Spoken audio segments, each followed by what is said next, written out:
Hello, everyone, and welcome to this episode of the weekly energy forecast. Thank you for being here. So, we're going to be covering November 3rd to November 9th. And we know that on November 9th, yes, it begins again, the Mercury retrograde and the sign in Sagittarius. But besides the retrograde, we have so many things to talk about this week. It's going to be definitely an action-packed week. We have the full moon in Taurus on the 5th, Venus entering Scorpio on the 6th, Uranus retrograde re-entering the sign of Taurus on the 7th, and Mercury retrograde on the 9th to finish the week with a bang. Sophie, how are you doing? I'm good. I honestly feel it's going to be a good week, so I hope I'm not going to be wrong. But I felt it was much calmer and sweeter. Let's see. Let's see. Let's see with the cards if your feeling is correct. Let's hope so. Okay. We have I see bound. definitely positive, but I just want to see what, yeah. Bound. Stuck again. So it's hard to see, but that's another stuck energy. So tied up, and we have haunted. That's Mercury retrograde 1000%. Okay. So limitation, cords of attachment, karmic contract. Venus and Scorpio too. Yeah, being stuck, haunted. So Scorpio is a trauma. We have the keyword trauma with this card of haunted. So let's see what the second row what we have. I don't even know which deck I'm going to choose for this one. Let's just go with this one. Let's bring colors with the neon one. I need colors with this one. Yeah. Let's go. Okay, what do we have? The King of Pentacles. So that's a very beautiful one, except when it's paired with the card of bound, because that means that we have connection, soul contract, cords of attachment that are very stubborn to go. Very resilient, very, very stable. So this is the full moon in Taurus, but you'll see when I put the slide on the screen, you're going to be like, oh, yeah. Oh, yeah. Two of Pentacles underneath the card of Elvis tied up. So yes, it's a card of Elvis tied up. So interesting.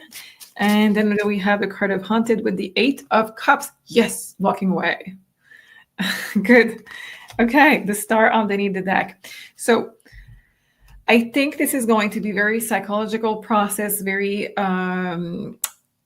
beneath the surface process for this week. I think that there is this exhaustion that can be felt because your subconscious is going to be working a lot. People are going to hold on to you. You're going to try to leave behind stuff, but with the King of Pentacles, it's going to be very stubborn, wanting to stay.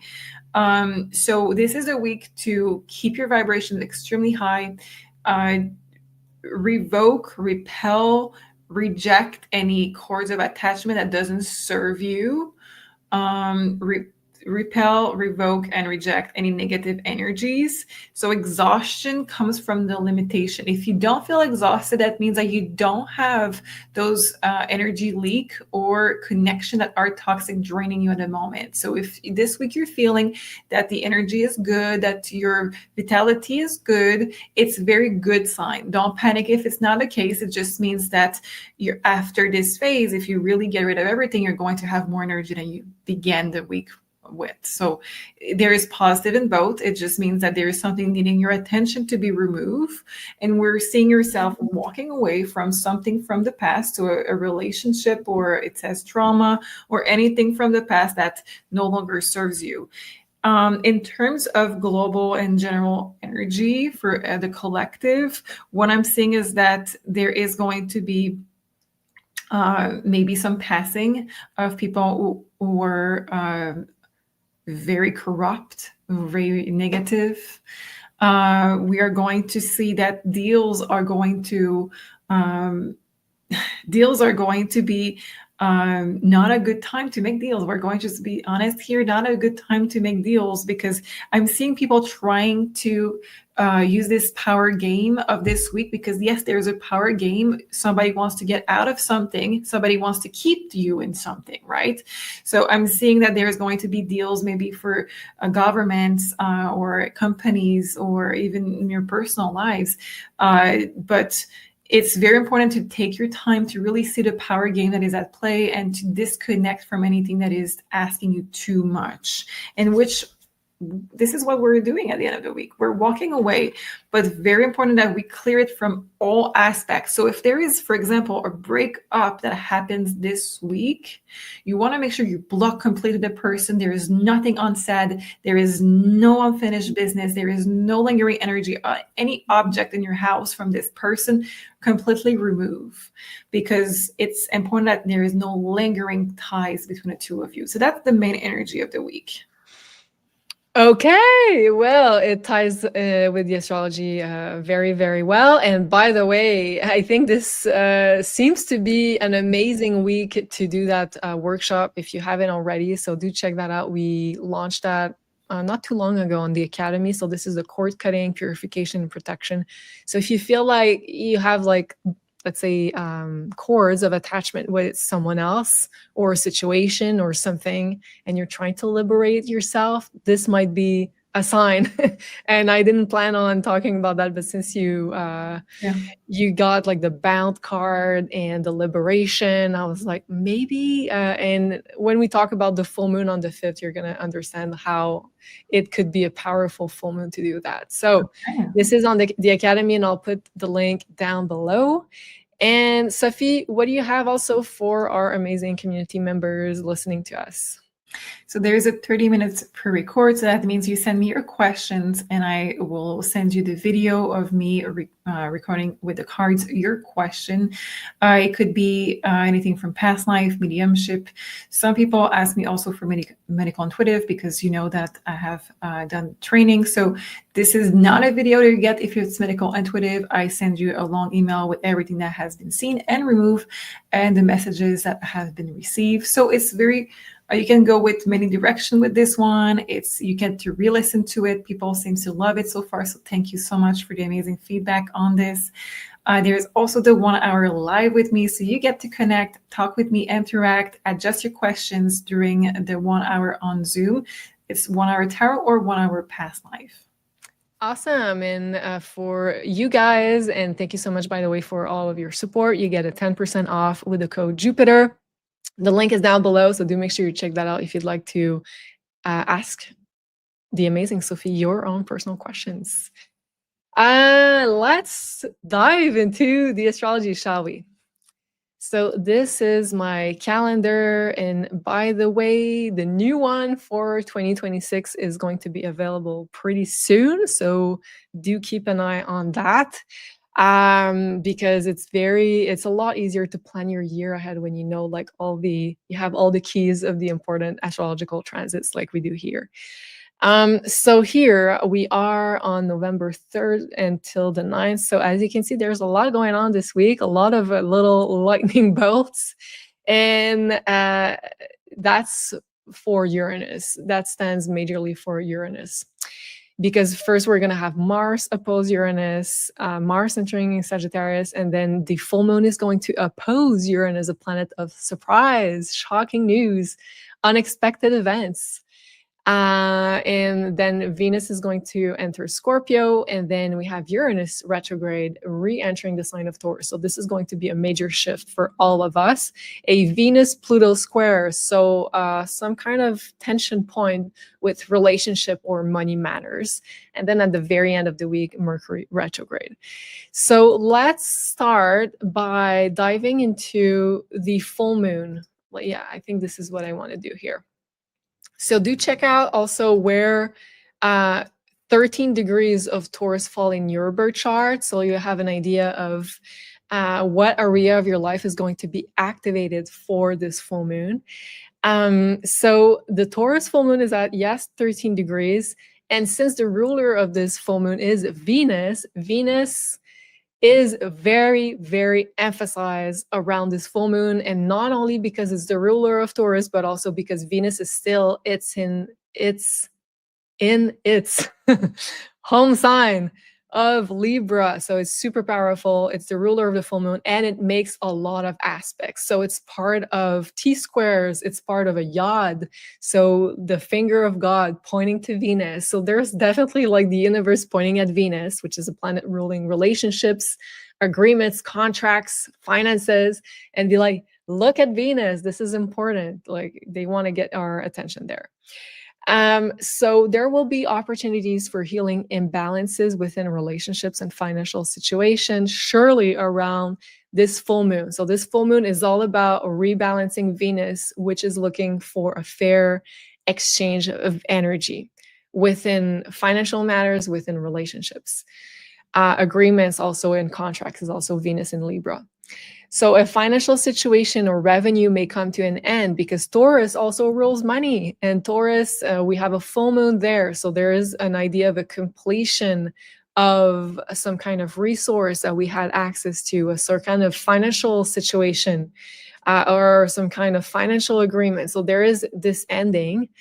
And because Venus is at the point of a T square, with Pluto and Jupiter. And by the way, Venus and Pluto and Jupiter are financial planets. So there is this very big emphasis on the financial themes.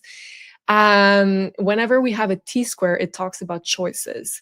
So there will be choices to make at the time of this full moon regarding relationships and regarding financial agreements and financial strategies.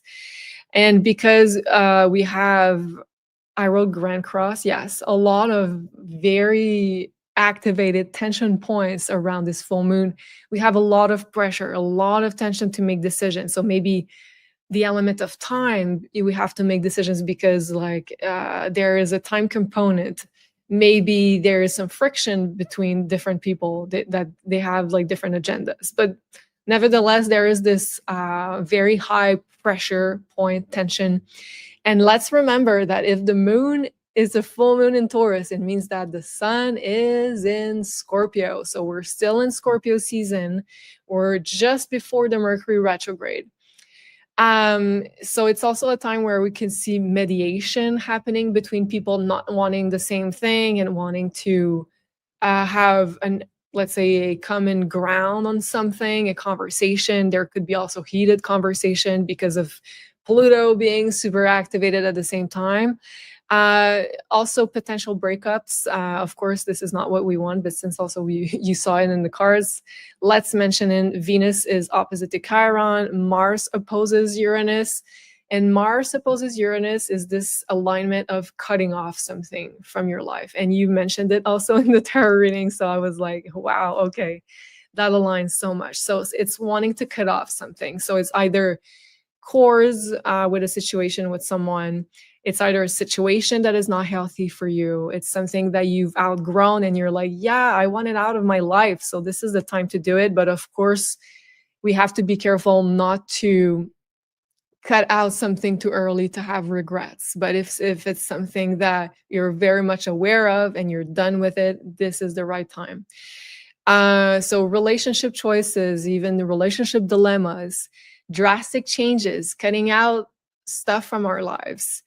And because we have the sun in Scorpio, the moon in Taurus, we're getting to a point where it's not just about enjoying life and security and be like, yay, which is Taurus, but also having to do the underground work to do the healing stuff, to look at stuff that is very unpleasant in some kind of way, which is Scorpio, below the surface. So we have Chiron being there, we have Scorpio, the sun in Scorpio.